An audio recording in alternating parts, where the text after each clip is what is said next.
Hello मेरे दोस्तों, कैसे हो आप सभी। भाई आज के इस लेक्चर के अंदर मैं आपसे डिस्कस करूंगा डेफिनेशन ऑफ गुड्स। भाई गुड्स की डेफिनेशन कहती क्या है, गुड्स की क्या डेफिनेशन है जो हमें पढ़नी है। देखो मैंने आपको गुड्स की डेफिनेशन मीनिंग में भी बताया था। Goods is an movable property, includes and exclude. Exclude में क्या बताया था, currency, actionable claim, collection from डेब्ट, ये बताया था। तो दोस्तों और इंटेंजिबल गुड्स, तो ऐसी कोई भी गुड्स जो मूवेबल इन नेचर है वो हम क्या बोलेंगे, उसको मूवेबल प्रॉपर्टी, मूवेबल कहेंगे। तो डेफिनेशन ऑफ गुड्स जो है वो सेक्शन 27 में लिखी गई है और सेक्शन 27 में आपसे पहले भी डिस्कस कर चुका दोस्तों। सेक्शन 27 में आपसे पहले भी डिस्कस कर चुका, ठीक। सेक्शन 27 में आपसे पहले भी डिस्कस कर चुका।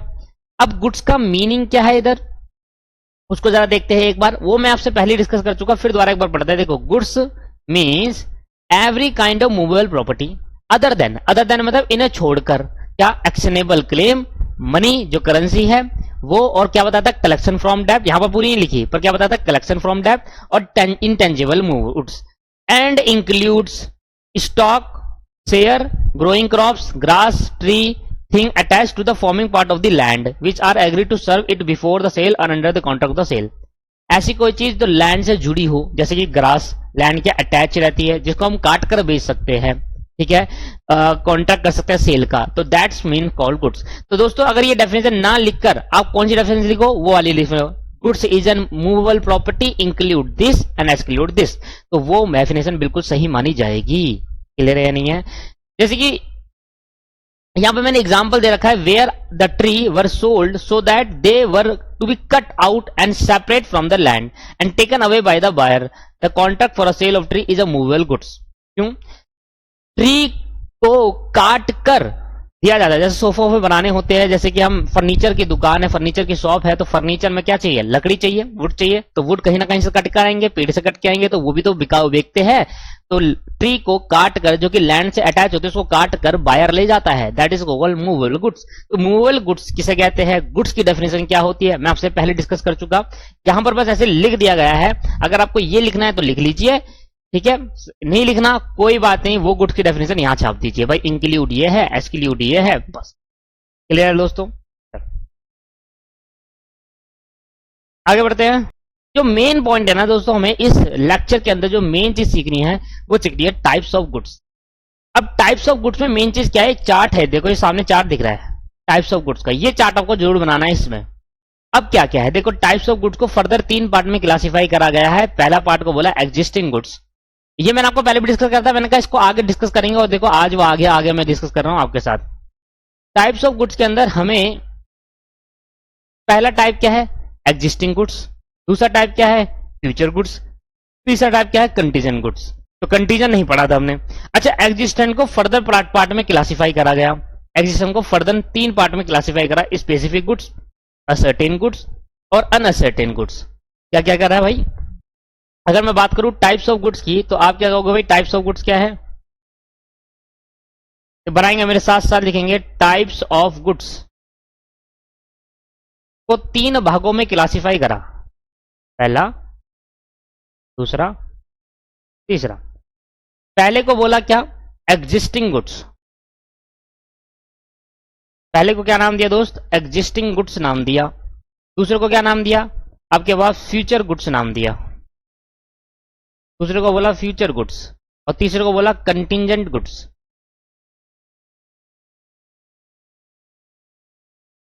कंटिजेंट, कंटिजेंट, हाँ कंटिजेंट ही आएगा, कंटिजेंट गुड्स।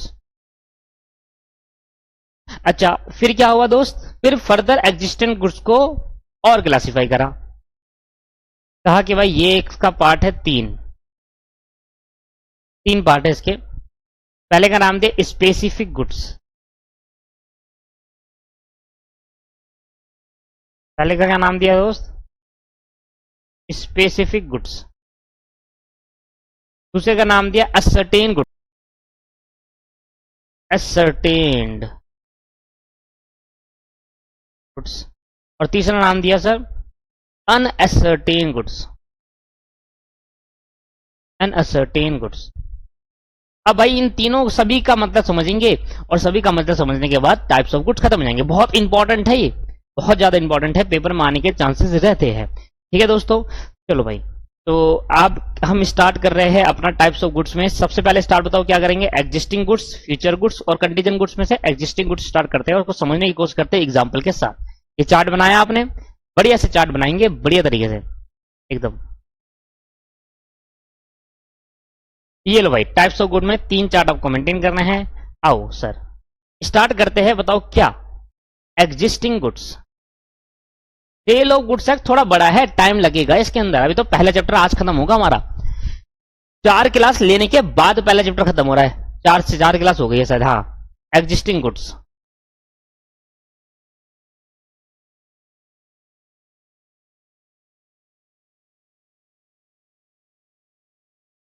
लो भाई, एग्जिस्टिंग गुड्स क्या होता है। आओ दोस्तों, एग्जिस्टिंग गुड्स को समझने की कोशिश करते हैं कि एग्जिस्टिंग गुड्स मेनली होते क्या है।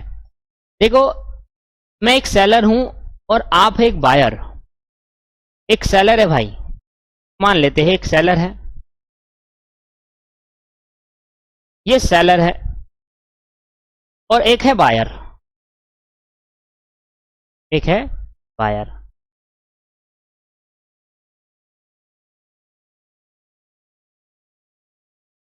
एक बायर है। अब भाई सेलर ने बायर से क्या कहा, जरा ध्यान देना। एक बार पेन चेंज कर लेते हैं।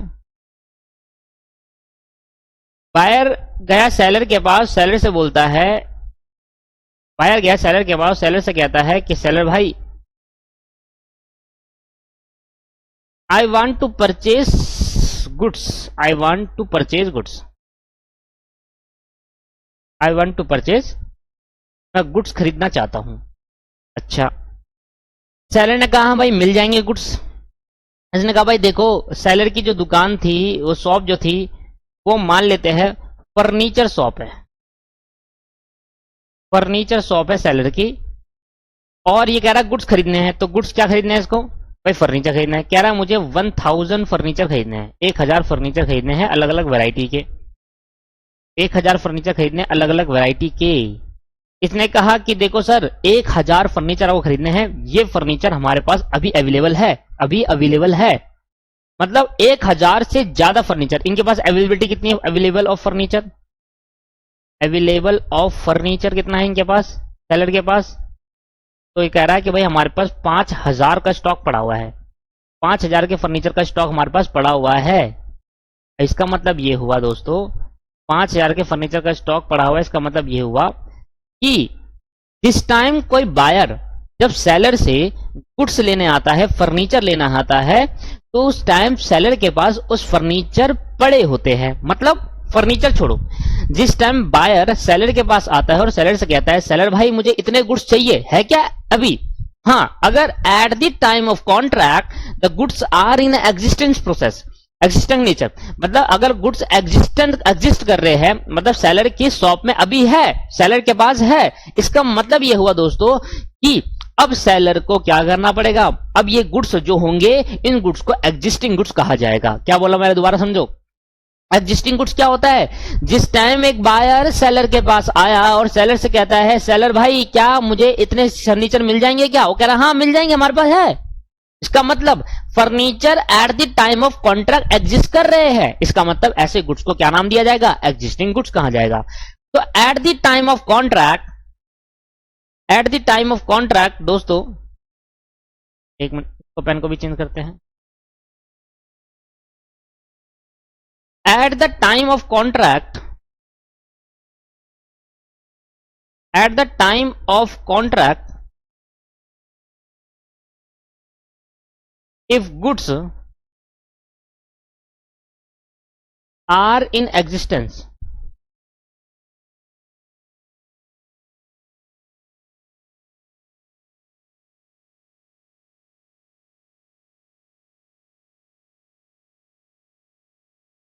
if goods are in existence,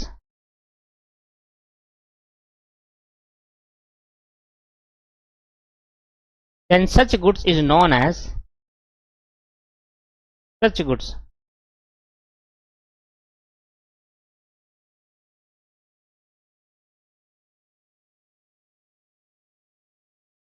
then such goods is known as existing goods। और ये मैं आपसे पहले भी डिस्कस कर चुका मेरा भाई, ये मैं आपसे पहले भी डिस्कस कर चुका भाई। ऐसे ऐसे गुड्स, ऐसे क्या कहते हैं आपके पास, ऐसे गुड्स जो eight the time of contract available है सेलर के पास, ऐसे गुड्स को एग्जिस्टिंग गुड्स कहते हैं। तो मतलब अगर बायर 1000 फर्नीचर खरीदना है, या 1000 टीवी खरीदना आया, वॉशिंग मशीन खरीदना आया, कुछ भी खरीदना आया, जितनी क्वांटिटी में खरीदना आया, उतनी क्वांटिटी जितना बायर मांग रहा है उतना सेलर के पास है, तो ऐसे गुड्स को एग्जिस्टिंग गुड्स कहते हैं। अब एग्जिस्टिंग गुड्स के फर्दर टाइप है, specific goods, ascertain goods, as ascertain goods, unascertain goods, है ना। ठीक, तो क्या क्या था, स्पेसिफिक गुड्स, असर्टेन गुड्स और अनअसर्टेन गुड्स। अब इन तीनों में एग्जिस्टिंग के ही है, मतलब at the time of contract तो गुड्स अवेलेबल है, पर इसके फर्दर पार्ट क्या है, कब वो एग्जिस्टिंग गुड्स स्पेसिफिक बनेंगे, कब वो एग्जिस्टिंग को असर्टेन बनेंगे, और कब वो एग्जिस्टिंग गुड असर्टेन बनेंगे। तो इसके बारे में समझने की कोशिश करते हैं। ये क्लियर है या नहीं है सर? ये वाला पॉइंट तो क्लियर हो गया कि हाँ, कि जब भी कोई बायर अगर सेलर के पास आता है और सेलर से कहता है मुझे ये पर्टिकुलर गुड्स चाहिए, और सेलर के पास वो गुड्स अवेलेबल होते हैं, ऐसे गुड्स को एग्जिस्टिंग गुड्स कहा जाता है। क्लियर है या नहीं है? यस सर, क्लियर है। आओ दोस्तों, हम आगे बढ़ते हैं और सीखने की कोशिश करते हैं स्पेसिफिक गुड्स क्या होते हैं। आओ, अब इसी के पार्ट सीख रहे हैं, स्पेसिफिक गुड्स की डेफिनेशन। अभी आपको कुछ नहीं लिखना, अभी आपको कुछ नहीं लिखना, जब मैं बोलूंगा लिखने को तभी लिखना। मुझे इसमें कुछ लिखवाना भी है ना, नोट्स करूंगा, एग्जिस्टिंग गुड्स का मतलब लिखेंगे, उसके बाद एग्जांपल नोट करेंगे। तो ये एग्जांपल अभी आपको कुछ नहीं लिखना, बस आपको देखना है, स्पीड में देख लो, भले कैसे देख लो, पर देखना जरूर है। स्पेसिफिक गुड्स किसे कहते हैं? देखो, आप एक बायर हो, आपको बाइक लेनी है,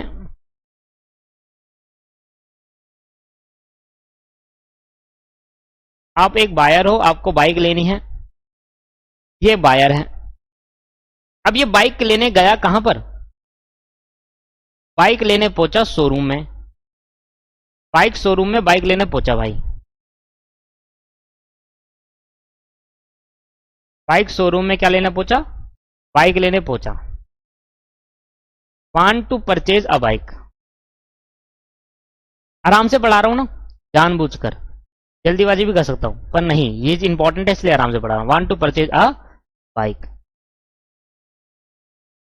अब बायर जब शोरूम में बाइक लेने पहुंचा तो बहुत सारी बाइक थी यहां पर, एक बाइक 1, बाइक 2, अब बाइक क्या बनाऊंगा, बाइक 3, बाइक 4 और सो ऑन, बहुत सारी बाइक थी।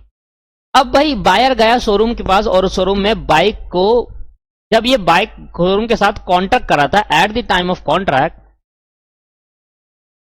Eight the time of contract, at the time of contract, buyer bike showroom पे गया और बाइक शोरूम में क्या बोला, भाई जिस टाइम कॉन्ट्रैक्ट करा, बाइक खरीदने गया तो कॉन्ट्रैक्ट होगा बाइक शोरूम ओरिजिन के पास और बायर से, हाँ जी कॉन्ट्रैक्ट हुआ। तो बायर ने eight the time of contract bike को सेलेक्ट करा, सेलेक्ट दी बाइक। मतलब जब कोई बायर खरीदते टाइम गुड्स को सिलेक्ट करके खरीदता है, that's goods is known as specific goods. अब मान लेते हैं इसने याली बाइक खरीदी, याली बाइक सेलेक्ट कर ली, तो ये बाइक क्या बन जाएगी, अब स्पेसिफिक गुड्स बन जाएगी। मतलब सिंपल कहने का मतलब ये है दोस्तों कि जब कोई बायर किसी शॉप पे या कहीं पर जाता है कुछ सामान खरीदने, और वो बहुत सारे लॉट्स में से कुछ सामान खरीद लेता है, कुछ सामान खरीद लेता है, या सेलर ये स्पेसिफिक बाइक बेचता है, तो that is called specific goods. उसने कहा भाई मैं जा रहा हूं और कह रहा है भाई मुझे तो केटीएम चाहिए, या ड्यूक चाहिए, या बुलेट चाहिए, तो एक पर्टिकुलर स्पेसिफिक बाइक ही खरीदने पहुंचा वो, तो दैट्स बुलेट या वो केटीएम ड्यूक, वो क्या बन जाएगी दोस्तों, स्पेसिफिक बाइक बन जाएगी, और सॉरी स्पेसिफिक गुड्स बन जाएगा।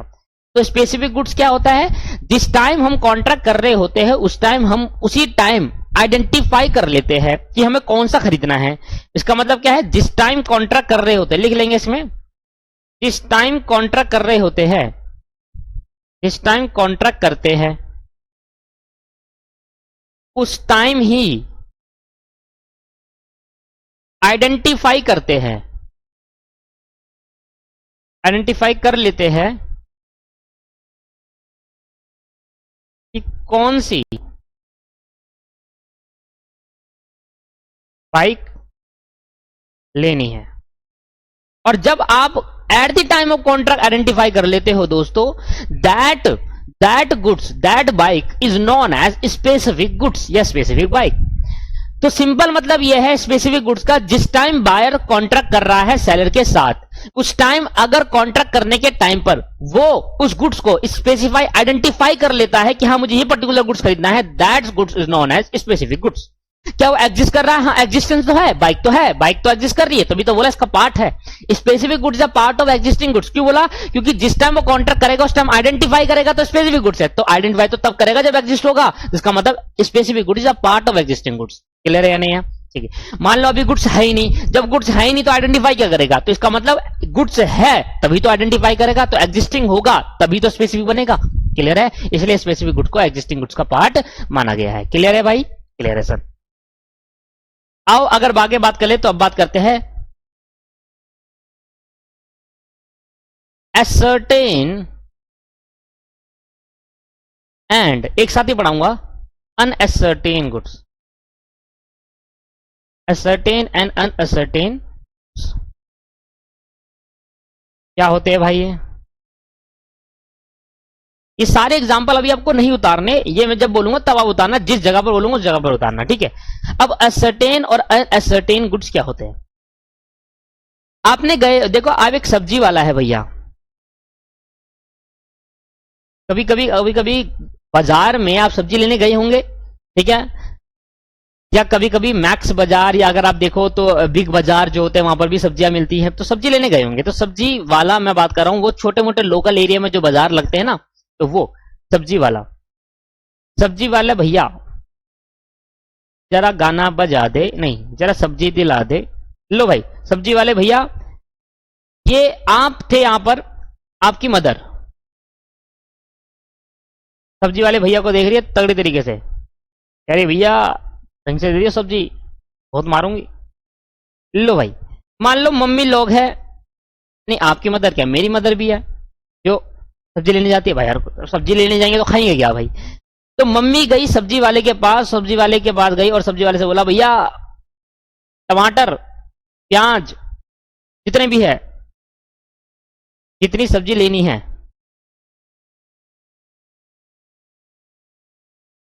उसके बारे में चर्चा करने लग गई। अब सब्जी वाले भैया क्या करें, सब्जी वाले भैया जब अपनी सब्जी की मार्केट लगा रहे थे, मान लो यहां पर टमाटर हो गए, यहां पर गोभी हो गई और बहुत कुछ हो गया, पता नहीं क्या क्या, ठीक है। तो ये सब्जी वाले भैया पहले कहां गए होंगे? पहले गए होंगे बड़ी मार्केट में, जहां पर उसको बोलते हैं मंडी, मंडी कहते हैं जैसे प्यार से ना, मंडी कहते हैं। मंडी, मंडी क्या होती है दोस्तों? जहां पर सब्जी की बहुत बड़ी मार्केट लगती है और छोटे छोटे लोकल एरिया वाले सब्जी वाले वहां से लेकर आते हैं। जैसे कि एशिया की सबसे बड़ी मंडी जो है दिल्ली के अंदर है, आजादपुर मंडी। आजादपुर मंडी एशिया की सबसे बड़ी मंडी है। आओ जरा एक गूगल पर सर्च भी करते हैं, एक व्यू भी हो जाएगा।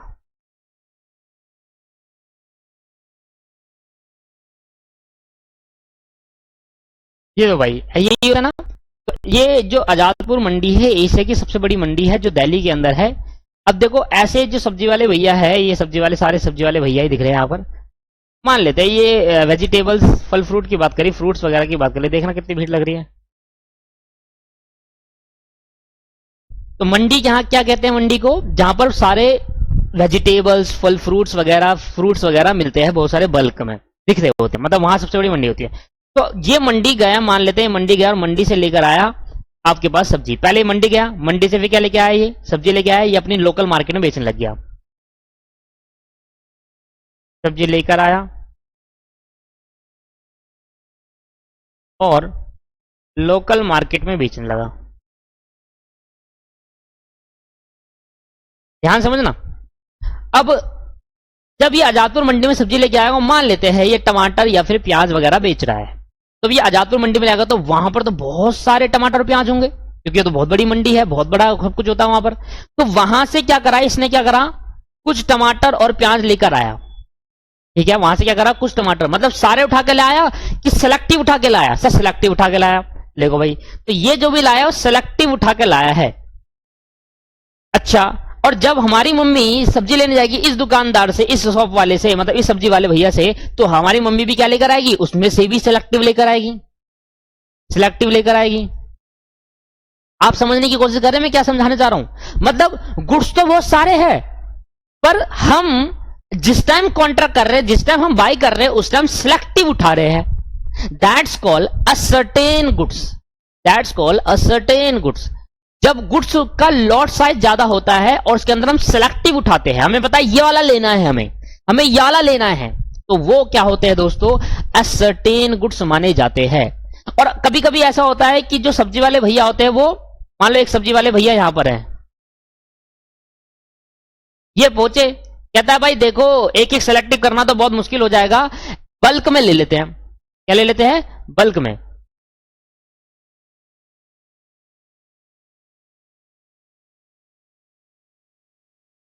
अब जब ये बल्क में लेते हैं तो इन्होंने सिलेक्ट नहीं करा, इन्होंने क्या करा? मान लो तो यहां पर 1000 प्याज या टमाटर पड़े हैं, उसमें से इन्होंने क्या ले लिया है?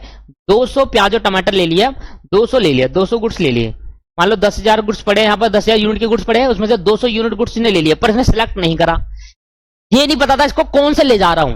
दोबारा समझना, जब हम गुड्स ले रहे हैं और हमें पता है कि हम कौन सा वाला ले रहे हैं, तो वो होता है असर्टेन। और जब हम गुड्स ले रहे हैं, हमें ये नहीं पता कि कौन सा ले रहे हैं, और उठा रहे हैं, बस है प्याज ही, उठाओ, डालो बोरिया में डालो और ले जाते हैं, वहां बेचेंगे। तो दैट्स कॉल्ड, होता तो यही है, जो सब्जी वाले भैया होते हैं वो बल्क में ले जाते हैं, ठीक है, बल्क में ले जाते हैं, और बल्क में ले जाकर मान लो 10,000 है तो 10,000 में 200 कोई और ले गया, 200 कोई और ले गया, 200 कोई, तो बल्क में ले गया, सिलेक्ट नहीं करते। फिर हमारी मम्मी आती है और सिलेक्ट करती है। इसका मतलब क्या है? जब जिस 10,000 में से 200 गुड्स बल्क में ले आते हैं पर सिलेक्ट नहीं करते, आइडेंटिफाई नहीं करते, आइडेंटिफाई नहीं करते, ऐसे गुड्स को, ये 200 गुड्स क्या बन जाएंगे? अनसर्टेन गुड्स बन जाएंगे दोस्तों। क्या बन जाएंगे? Uncertain goods.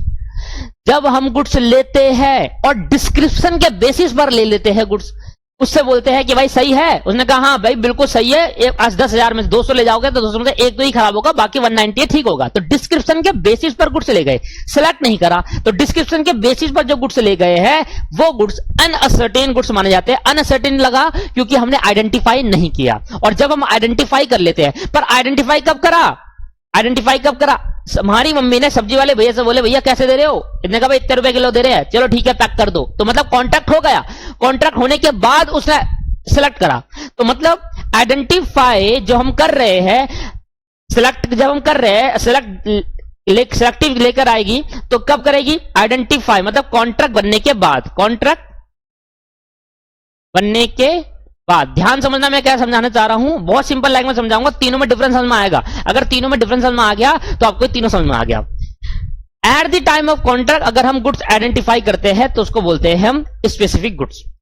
Eight the time of contract नहीं, कॉन्ट्रैक्ट बनने के बाद, कॉन्ट्रैक्ट बन चुका है उसके बाद हम गुड्स देख रहे हैं। जैसे कि आप किसी दुकान पे पहुंचे, आप किसी फैक्ट्री के अंदर पहुंचे और फैक्ट्री वाले से कहा कि सर मुझे 100 टीवी का ऑर्डर देना है। उसने कहा ठीक है सर 100 टीवी हमारे पास है, आप चेक कर लो और ले जाओ। आपने एक एक टीवी उठाया और एक एक टीवी चेक करा, मतलब कॉन्ट्रैक्ट बन गया था भाई। उसने कहा भाई 100 टीवी खरीदने हैं, 100 टीवी खरीदने हैं, तो कॉन्ट्रैक्ट बन गया। कॉन्ट्रैक्ट बनने के बाद आप गए दुकानदार के पास, आप गए फैक्ट्री वाले के पास, कह रहा भाई दिखाओ 100 टीवी। 100 के 100 टीवी आपने देखे, एक एक टीवी देखे, आपने एक देख लिया और एक के बेसिस पे सबको जज कर लिया। इसका मतलब तो बाकी सारे क्या हो, जो एक देखा वो तो असर्टेन हो गया, और जो बाकी सारे एक के बेसिस पर सबको जज करा वो अनसर्टेन हो गया। जब हम गुड्स बल्क में लेते हैं दोस्तों, होलसेल में लेते हैं, तो एक से बाकी को जज करते हैं। जो एक आपने उठाकर देखा वो हो गया असर्टेन, क्योंकि आपने कॉन्ट्रैक्ट बनने के बाद आइडेंटिफाई करा। कॉन्ट्रैक्ट के टाइम आइडेंटिफाई करोगे तो आपके पास क्या होगा, वो स्पेसिफिक माना जाएगा। आप शोरूम में बाइक खरीदने गए, बाइक देखी, पूरी जज करी, फिर कॉन्ट्रैक्ट करा। मतलब कॉन्ट्रैक्ट के टाइम कॉन्ट्रैक्ट कर रहे थे, कह रहा भाई कॉन्ट्रैक्ट हम बाइक खरीदेंगे, या कॉन्ट्रैक्ट हो भी रहा है और बाइक भी आइडेंटिफाई हो रही है। तो eight the time of contract अगर आप बाइक को आइडेंटिफाई करते हो, किसी गुड्स को आइडेंटिफाई करते हो, वो स्पेसिफिक माना जाएगा। कॉन्ट्रैक्ट बनने के बाद गुड्स को आइडेंटिफाई करोगे तो असर्टेन माना जाएगा, और जो गुड्स को आइडेंटिफाई नहीं करा, डिस्क्रिप्शन के बेसिस पर ले लिया, वो अनसर्टेन माना जाएगा। क्या समझ में आया नहीं आया? आपने शूज खरीदने को बोला, आप किसी दुकान पे गए, आपने कहा भाई मुझे 100 शूज खरीदने हैं। उसने कहा भाई ठीक है हमारे पास पड़े हुए, आप ले जाइए। पड़े हैं तभी कर रहे हैं, तभी असर्टेन आइडेंटिफाई या फिर असर्टेन या असर्टेन अनसर्टेन हो पाएगा। पड़े ही नहीं होंगे तो फिर एग्जिस्टिंग होना जरूरी है तीन को होने के खिलाफ। मतलब जब ये बोला इसका पार्ट है, इसका मतलब आप दुकान पे गए और दुकान वाले से बोला भाई मुझे 100 शूज खरीदने हैं, तो दुकान वाला शूज लेकर आया, उसने दिखाया आपको, आपने सिलेक्टिव बेसिस पर शूज खरीदे, हर एक 100 को चेक करा, तो हर एक 100 को चेक करा तो सारे के सारे क्या बन गए, असर्टेन, क्योंकि सबको देखा गया है कॉन्ट्रैक्ट बनने से पहले, कॉन्ट्रैक्ट के बाद।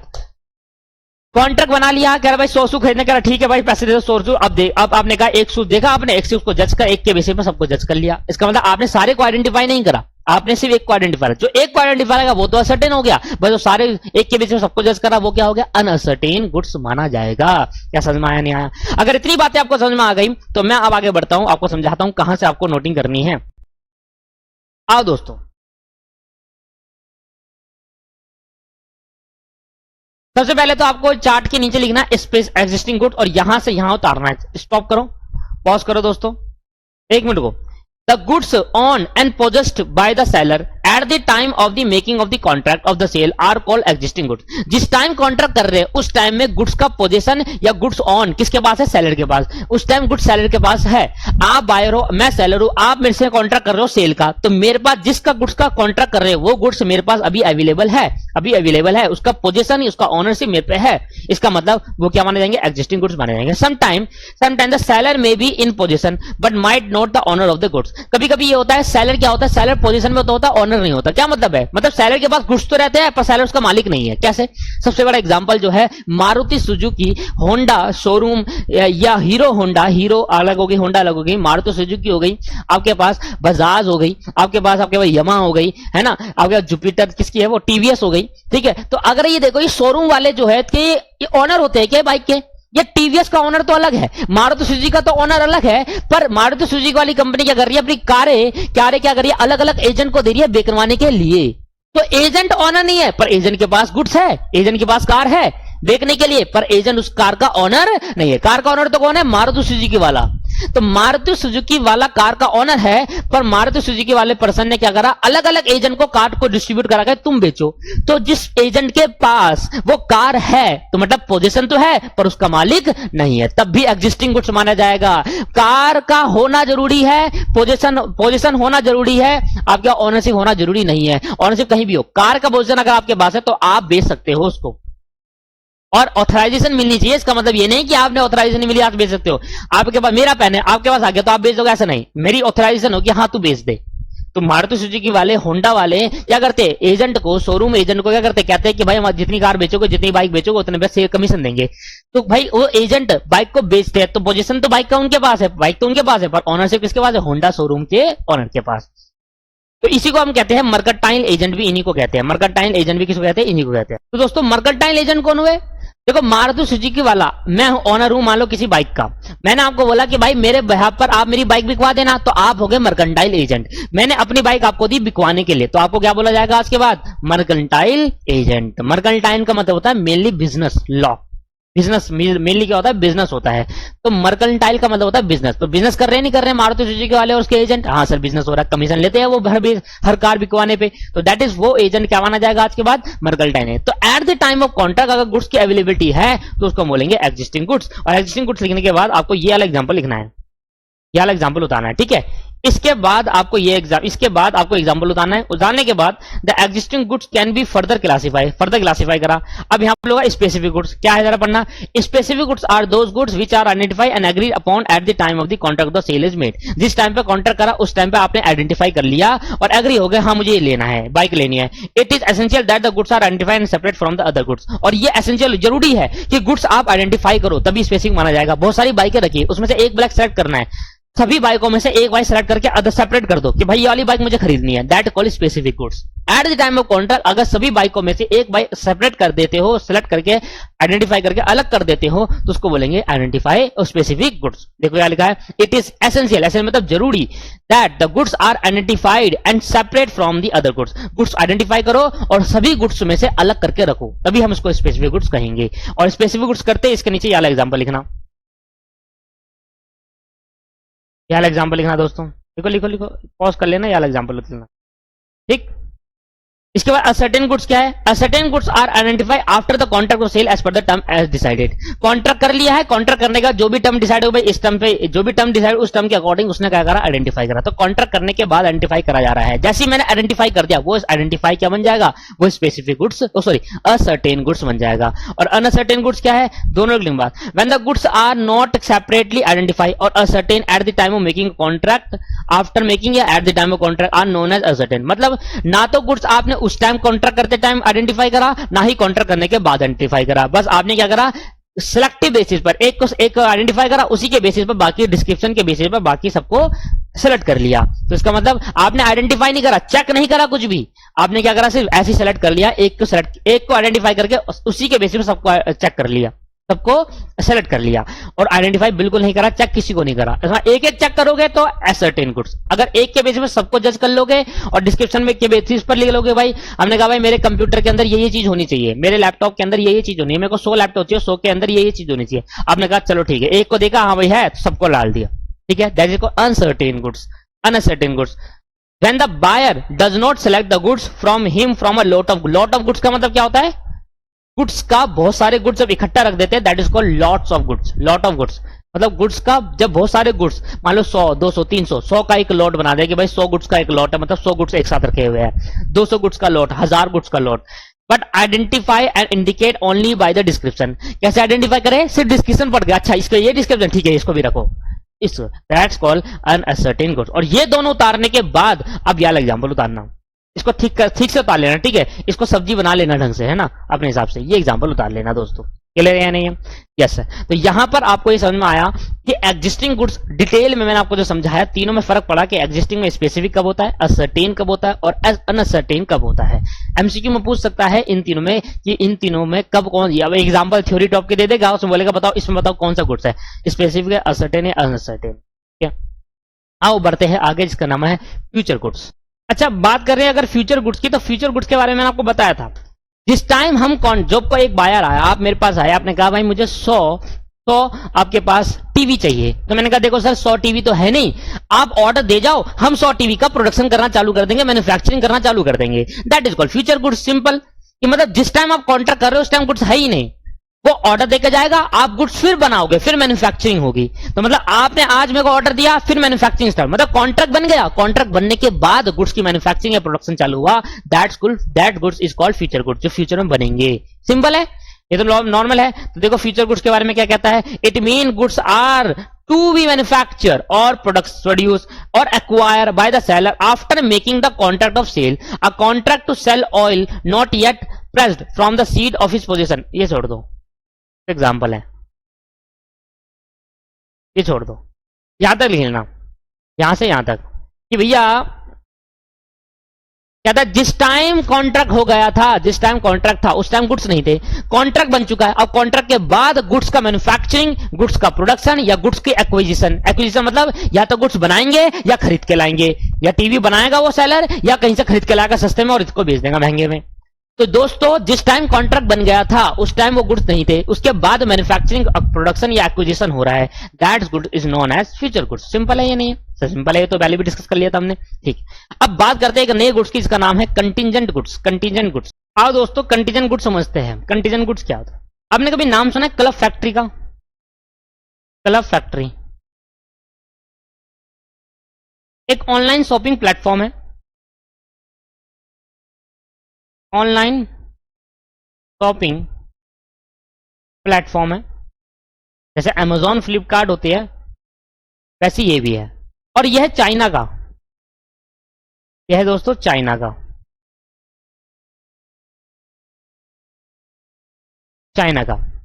अब चाइना का है, अब मान लो इंडिया का एक पर्सन बैठा हुआ है, देख कहां रहा है, यहां दिखा दिया इसको, तो गलत जगह देख रहा है,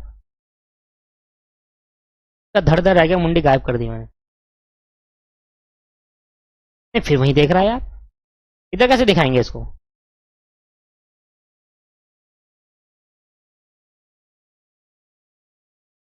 अरे वाह, पर इधर देख तो रहा है, कपड़े उधर ही है अभी। ये लो भाई, अब इधर कर दिया मैंने, इधर ही देख रहा है।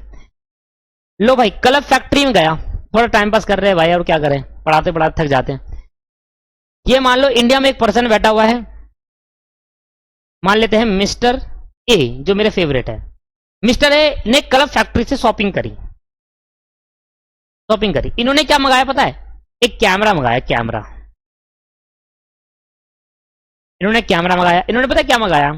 इन्होंने जीन्स मंगाई, क्योंकि इधर सस्ता मिलता है वो सामान।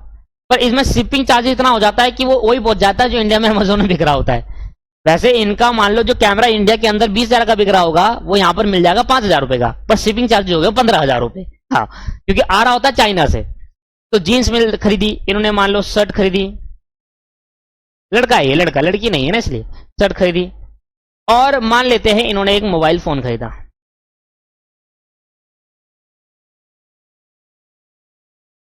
मोबाइल फोन खरीदा। अब इन्होंने ये सब खरीदा, इन्होंने ये सब किस क्या करी दोस्तों, शॉपिंग करी। अब शॉपिंग करके इन्होंने क्या करा दोस्त, ये सब इन्होंने यहां से बाई करा, इससे क्या करा, ऑनलाइन प्लेटफॉर्म से बाई करा। अब बाई करा तो क्लब फैक्ट्री वाले क्या करते हैं, ये इनका डिलीवरी जो पीरियड होता है कम से कम 20 से 30 दिन का डिलीवरी पीरियड होता है, क्योंकि चाइना से आ रहा होता है। तो दोस्तों ये जब आ रहा था तो ये शिप से आ रहा था, कहां से आ रहा था दोस्त, शिप से आ रहा था। तो शिप बना देते हैं बढ़िया सी,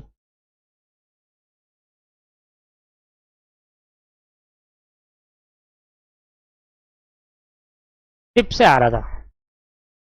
जो डिलीवरी कैसे हो रही थी, डिलीवरी बाय शिप। अब दोस्तों मिस्टर ए को ये लग रहा है क्या ये गुड्स मेरे पास पहुंचेंगे या नहीं पहुंचेंगे, ध्यान समझना। गुड्स, मिस्टर ए को क्या लग रहा है कि ये गुड्स, पर्टिकुलर गुड्स, ये गुड्स मेरे पास पहुंचेंगे या नहीं पहुंचेंगे, आएंगे या नहीं। अनसर्टेनिटी है दोस्तों, क्या है, अनसर्टेनिटी है। अनसर्टेनिटी है कि गुड्स रिसीव्ड होंगे, डिलीवर होंगे या नहीं होंगे, क्योंकि चाइना से आ रहे हैं और चाइना से आ रहे हैं तो टाइम लगेगा इसमें काफी, तो 15 से 20 दिन लग जाएंगे डिलीवर होने में। डिलीवरी कितनी होगी, 15 to 20 डे की डिलीवरी पीरियड है। तो क्या 15 से 20 दिन यही दिमाग में चलता रहेगा यार पहुंचेंगे नहीं पहुंचेंगे। तो मैंने कहा ऐसे गुड्स जो आपको लग रहा है कि वो अनसर्टेन है कि भाई, अनसर्टेन है कि भाई पहुंचेंगे या नहीं पहुंचेंगे, that's goods is known as contingent goods. इन गुड्स को क्या बोलेंगे, कंटीजेंट, कंटीजेंट गुड्स कहेंगे। क्यों कहेंगे कंटीजेंट गुड्स, क्योंकि यहां पर अनसर्टेनिटी है दोस्तों। आप किसी दुकान पे जाकर डायरेक्ट गुड्स नहीं खरीदे, आपने ऑनलाइन शॉपिंग करी और वहां से गुड्स मंगाना चालू करा, वो शिप से आ रहा है। क्या शिप पता, क्या पता शिप डूब जाए, क्या पता शिप डूब जाए भाई, क्या पता शिप को वो कर दे पायरेट्स ऑफ द कैरिबियन, है ना, देखिए मूवी, क्या पता वो शिप को वो चोरी कर ले, जो आपके पास वो होते हैं पायरेट्स होते हैं, जो क्या कहते हैं पायरेट्स ऑफ द कैरिबियन, वो था एक फिल्म नहीं थी वहां पर, तो क्या कहते हैं वो लुटेरे होते हैं जो लूट लेते हैं शिप वगैरह को, तो वो कर ले भाई, लूट ले। तो अनसर्टेनिटी है दोस्तों गुड्स आने में। मैंने गुड्स खरीद तो लिए, पर गुड्स खरीदने में अभी आने में अनसर्टेनिटी, फ्यूचर में आएंगे, इसलिए टाइप्स ऑफ फ्यूचर गुड्स भी बोला जाता है। एक तरीके का क्या होता है, फ्यूचर गुड्स भी होता है कंटीजेंट गुड्स, क्योंकि फ्यूचर में आएंगे पर गुड्स आने की अनसर्टेनिटी है। ऐसा पता नहीं है कि भाई आएंगे नहीं आएंगे, आएंगे नहीं आएंगे, अनसर्टेनिटी लग रही है। जिस दिन आ गए उस दिन ठीक है, पर जिस दिन नहीं आए हैं 15-20 दिन तक, तो क्या है, uncertainty, that's goods known as contingent goods. उस गुड्स को हम क्या बोलेंगे दोस्त, कंटीजेंट गुड्स कहेंगे। These are the types of future goods. एक तरीका क्या होता है फ्यूचर गुड्स, क्योंकि आज मैं अगर ऑनलाइन शॉपिंग करता हूं तो फ्यूचर में आएगा वो 15-20 दिन, या अमेजोन से मंगाऊंगा तब भी तो 2 दिन 3 दिन लगेंगे आने में, तो वही फ्यूचर गुड्स है। The acquisition which by the seller depend on the contingency which may or may not be happen. अगर आ गए तो बढ़िया, नहीं आए तो भैया फिर अनसर्टेन है। तो अनसर्टेनिटी जहां होती है गुड्स की डिलीवरी होने पर, that's known as, that goods is known as contingent good. Goods खरीदा और गुड्स के डिलीवरी पर अगर अनसर्टेनिटी है कि बता आ भी जाएंगे या नहीं भी आ सकते, उस गुड्स को हम क्या बोलते हैं, कंटीजेंट गुड्स कहा जाता है। ये एग्जांपल है, goods to be arrived, future crops, या एक्स, एक्स कहां डाल दिया यहां पर, मान लो आपने किसी एक्स को एक्स बाई करा, मतलब बल्क में हमने अंडे खरीदे, अंडे खरीदे, क्या पता टूट जाए अंडे, भाई इधर नाजुक है तो क्या पता ट्रक पलट जाए, अंडे टूट जाए। आ रहा है ट्रक, मान लेते हैं केरला से ट्रक दिल्ली के अंदर आ, तो बहुत लंबा रास्ता है, केरला बिल्कुल नीचे, दिल्ली से आ रहा है, ट्रक के थ्रू आ रहा है, बाय रोड आ रहा है, तो क्या पता कुछ हादसा हो जाए। तो अनसर्टेनिटी है दोस्तों। तो जहां पर गुड्स की डिलीवरी होने के लिए अनसर्टेनिटी रहती है, बात डिलीवरी की नहीं है, बात है कि गुड्स आ रहे हैं कहीं से, अराइव हो रहे हैं या फ्यूचर में आएंगे, तो तब तक अनसर्टेनिटी है, तो वो गुड्स तब तक क्या माने जाएंगे, कंटीजेंट गुड्स माने जाएंगे। तो यहां पर आप इतना लिखने के बाद आप ये एग्जांपल जरूर उतारेंगे, ये एग्जांपल जरूर उतारेंगे दोस्तों, ये वाला एग्जांपल आप उतारेंगे कंटीजेंट गुड्स के ऊपर, ठीक है या नहीं, ठीक है सर, ठीक। तो यहां पर आपका टाइप्स ऑफ गुड्स तो क्लियर कर दिया मैंने कि टाइप्स ऑफ गुड्स क्या होता है। एक पॉइंट और बचा है, doctrine of caveat emptor. Doctrine of caveat emptor most important है, पेपर में काफी बार पूछता है, मोस्ट इंपॉर्टेंट है, ये रूल है, rule doctrine of caveat emptor. Doctrine of caveat emptor का मतलब क्या हुआ, देखो मैं आपको बहुत सिंपल रूल बताता हूं, और ये पेपर के अंदर आने के बहुत चांसेस है, मतलब 90% चांसेस है कि पेपर में आता ही आता है ये डॉक्ट्राइन ऑफ कैविट एम्पिटर। हाँ, कभी कभी ऐसा होता है कि भाई नहीं पूछते, कभी कभी कुछ और पूछ देते सेल ऑफ गुड्स में, तो इसके पॉइंट मैक्सिमम टाइम आते हैं। Doctrine, doctrine of caveat emptor, caveat emptor. Doctrine का मतलब तो पहले मैं आपको एक क्लियर कर दूं, तो डॉक्ट्राइन का मतलब होता है प्रिंसिपल, सिद्धांत, रूल, प्रिंसिपल रूल कह सकते हैं डॉक्ट्राइन का मतलब, ठीक। और कैविट एम्पिटर का मतलब है, ये एक लैटिन वर्ड है, एक लैटिन वर्ड है, और इसका जो इंग्लिश मीनिंग है, इसका इंग्लिश मीनिंग क्या है? इंग्लिश मीनिंग है let the buyer be aware. क्या बोलते हैं, क्या बोलेंगे इंग्लिश मीनिंग में? Let the buyer be aware, let the buyer be aware, ऐसे आपको लिखना है जैसे मैंने अभी लिखवाया। डॉक्ट्राइन ऑफ कैविट एम्पिटर, ये रूल क्या कहता है? ये कहता है let the buyer be aware. Caveat emptor का इंग्लिश लैटिन वर्ड है, इंग्लिश में क्या बोलेंगे इसको? Let the buyer be aware. कहता है बायर, ये बायर को एक चेतावनी दे रहा है, एक वार्निंग दे रहा है। कहता है बायर, जब भी आप गुड्स खरीदने जाओगे तो अवेयर होके खरीदना, आंख बंद करके गुड्स मत खरीद लेना। Let the buyer be aware का मतलब भाई बायर के ऊपर है। भाई यहां पर आप जाओगे, कहीं बड़ी मार्केट में जाओगे, कपड़े मार्केट में जाओगे, मान लो चौर बाजार चले गए, आप चौर बाजार में कपड़े लेने चले गए बढ़िया से, ठीक है, सस्ते सस्ते कपड़े लेने चले गए, आपने कोई मोबाइल फोन खरीदा, आपने कुछ ऐसा, तो आप जब कोई सामान खरीदोगे तो अवेयर रहना कि गुड्स जो होना चाहिए वो सही तरीके से, सही देख दाख के गुड खरीदना। ऐसे नहीं कि गुड्स डाला और आगे घर, बाद में चलब खराब है वो, ऐसे नहीं। Let the buyer be aware का मतलब है कि जब भी बायर को बोलते जाता है रूल कि बायर भाई, कि जब भी आप गुड्स खरीदने जाओगे तो आप ये अवेयर रहना कि गुड्स चेक करके खरीदना, ऐसे मत खरीदना, क्या पता बाद में वो गुड्स फ्रॉडली आपको दिया गया हो या खराब गुड्स दिया गया हो। Let the buyer be aware, clear है नहीं है? मान लेते हैं कि एक बार आप दुकान पे गए, और दुकान पे गए, मान लेते हैं कपड़े की दुकान पे गए, कपड़े वाले ने आपने कपड़ा दिखाया और मान लो कहीं से वो फटा हुआ था, कहीं से हल्का सा वो फटा हुआ था। सेलर को क्या, साले को चाल पड़ा हो, पता हो या नहीं पता हो, पर बायर को कपड़े देख के टाइम वो देखना चाहिए था, पूरे तरीके से शर्ट को पहननी चाहिए थी, शर्ट पीछे से आगे पीछे देखनी चाहिए था, कहीं फटा वगटा तो नहीं है, कहीं बटन तो नहीं टूटा कहीं पर। दोस्तों, तो जब भी कोई बायर किसी सेलर से गुड्स लेना चाहता है तो सेलर की रिस्पॉन्सिबिलिटी नहीं है कि यहां फटा, यहां दिखाएगा देखो भाई यहां फटा, इसको मत लो। सेलर तो ना बताएगा। आप बताओ कभी किसी की दुकान पे जाते हो और मान लो कहीं फटा हुआ आप कपड़े लेके आ गए, मतलब कहीं से फट गया, तो आपने वापस करने जाते हो तो कहते हो ना भाई ये तो फटा हुआ दे दिया आपने, अब दूसरा दो, वो दे देता है वैसे दूसरा, तो वो अलग बात है। पर सेलर कभी ये बोलेगा आपको देखो बहन जी ये फटा हुआ है, देखो दीदी ये फटा हुआ है, देखो भाई ये फटा हुआ है, मत लेना इसको, ऐसा तो नहीं बोलेगा ना। इसका मतलब ये आपकी रिस्पॉन्सिबिलिटी बनती है, सेलर की बिल्कुल नहीं बनती। ये आपकी रिस्पॉन्सिबिलिटी है कि भैया आपको उसको देख दाख के खरीदना है। मान लो फटा नहीं था और आपने ले गया, गलती से आपसे फट गया, तो आपने वापसी कहा भैया ये तो फटा हुआ दिया है आपने, अब गलत चीज है, ऐसा मत करो, तो आप सेलर को ब्लेम नहीं कर सकते। सेलर कहेगा भाई देख के क्यों नहीं लिया तुमने, हमारी गलती थोड़ी ना, तुम्हें देखना चाहिए था। चलो वैसे तो अगर नहीं होता, क्योंकि सेलर यहां पर अपने कस्टमर क्रिएट करने में लगे होते हैं, तो सेलर कहता है चलो कोई बात नहीं, वापसी कर देता है। पर मान लो कि ऐसा लॉ के अंदर जो लिखा मैं उसकी बात कर रहा हूं, जनरल लाइफ की बात नहीं कर रहा। जनरल लाइफ में जब आप मान लो किसी दुकान पे गए, वहां से कुछ सामान खरीदा और उसमें कुछ डिफेक्टिव आ गया, तो आप उसको वापसी कर दोगे, जाओगे, तो सेलर कहता है ठीक है चलो एक गुड्स खराब था तो वापसी कर। पर ऐसे लॉ कहता है कि बायर को अवेयर रहना है भाई, फुल सेलर पे ब्लेम नहीं कर सकता कि भाई ये तो गुड्स खराब था मुझे वापसी करो, या ये कुछ भी अगर तुमने फ्रॉड करा, ऐसे नहीं कह सकता वो।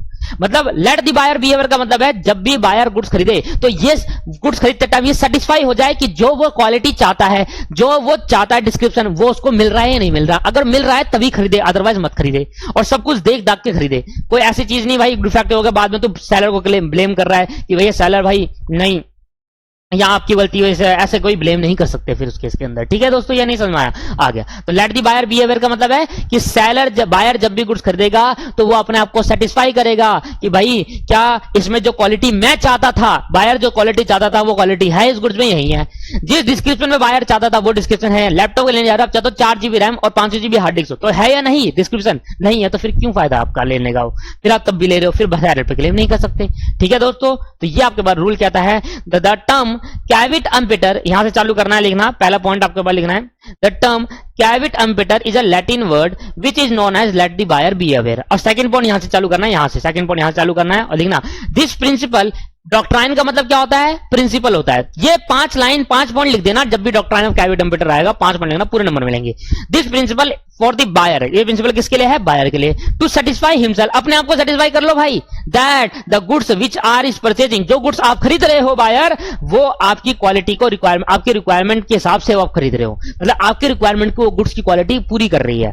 ठीक है, तो जो भी आप गुड्स खरीदे हो आपकी रिक्वायरमेंट के हिसाब से वो खरीद रहे हो, मतलब आप जो चाहते हो वो गुड्स आप खरीद रहे हो, ये मानते हुए खरीदना।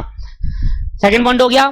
थर्ड पॉइंट क्या कहता है? It is a fundamental principle by the law of sale of the goods and imply that the seller is under no obligation to point out the defect on his own goods.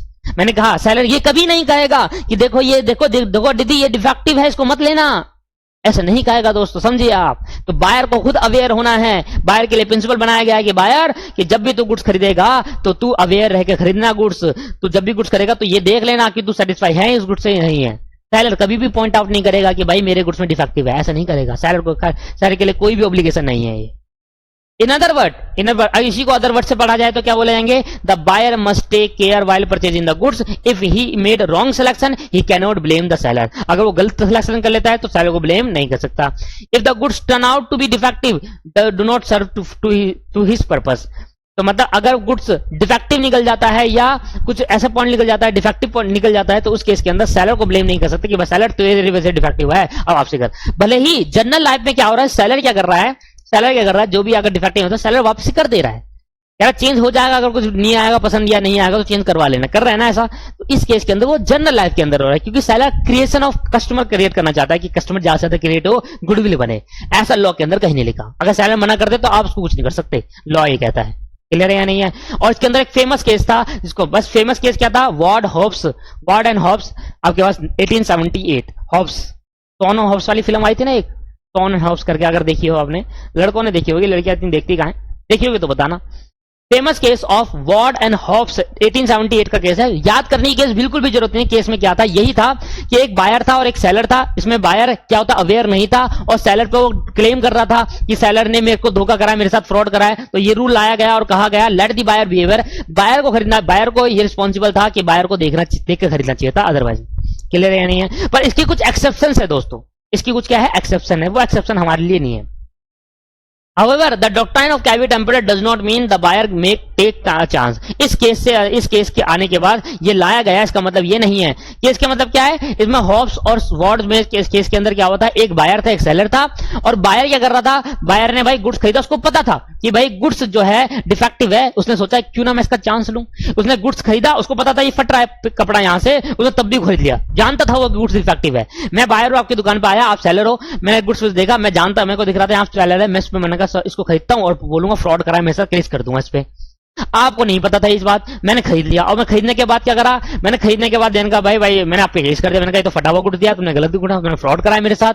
इस case के अंदर buyer इस rule का आप advance नहीं ले सकते, इसलिए रूल लाया गया कि भाई buyer must take a chance. Buyer it does not mean, इसका मतलब ये नहीं है, इस रूल का मतलब ये नहीं कि बायर चांस ले ले, कोई बायर गलत तरीके से इसका बेनिफिट उठा ले, नहीं। तो बायर के लिए अवेयरनेस है, बायर को अगर गलत हुआ तो आप सेलर पे क्लेम नहीं कर सकते, इसलिए ऊपर ही लिख दिया गया कि सेलर के ऊपर कोई भी रिस्पॉन्सिबिलिटी नहीं कि वो अपने गुड्स में पॉइंट आउट करे कि ये डिफेक्टिव है, ऐसा नहीं कर सकता, आपको खुद देखना है। तो it only mean he must take care, जब वो गुड्स खरीदेगा तो वो टेक केयर है, ध्यान देते हुए गुड्स को खरीदे, गलत तरीके से गुड्स मत खरीदे, गलत गुड्स मत खरीदे, ध्यान दो। अगर आपको लग रहा है फटा हुआ है तो वापस कर दो, मना कर दो, आप उसको लेकर उसको एडवांटेज मत दिखाओ कि केस कर दूंगा। यही केस था, इस केस के अंदर यही हुआ था कि एडवांटेज ले रहा था बायर इस केस का। ठीक है सर, क्लियर है या नहीं है? तो केस को बिल्कुल याद करनी है, केस का नाम याद कर लेना, वाट्स वर्सेस हॉब्स 1878 का केस था। इस केस के अंदर ये रूल लाया गया, doctrine of cavity temperature. Clear है या नहीं है? सर क्लियर है। कभी होगा टाइम तो मैं आपको ये केस बड़ा बता दूंगा, इतना बड़ा केस नहीं है, छोटा मोटा केस है। ठीक है दोस्तों, वैसे मैंने कहा ओरली तो वह फैक्ट के हिसाब से केस पढ़ते हैं, तो ओरली तो ऐसे बता दिया कि क्या था, बायर और सेलर के बीच में था, तो फैक्ट के हिसाब से केस बताएंगे कभी, और उससे पर अभी इतना जरूरी बिल्कुल नहीं है डालने का। और हम अगली क्लास के अंदर नेक्स्ट चैप्टर शुरू करेंगे। आज की क्लास को हम यहीं समाप्त करते हैं, नेक्स्ट चैप्टर नंबर 2 स्टार्ट करेंगे नेक्स्ट क्लास के अंदर। Thank you very much, bye. आज की क्लास में इतना ही, थैंक यू।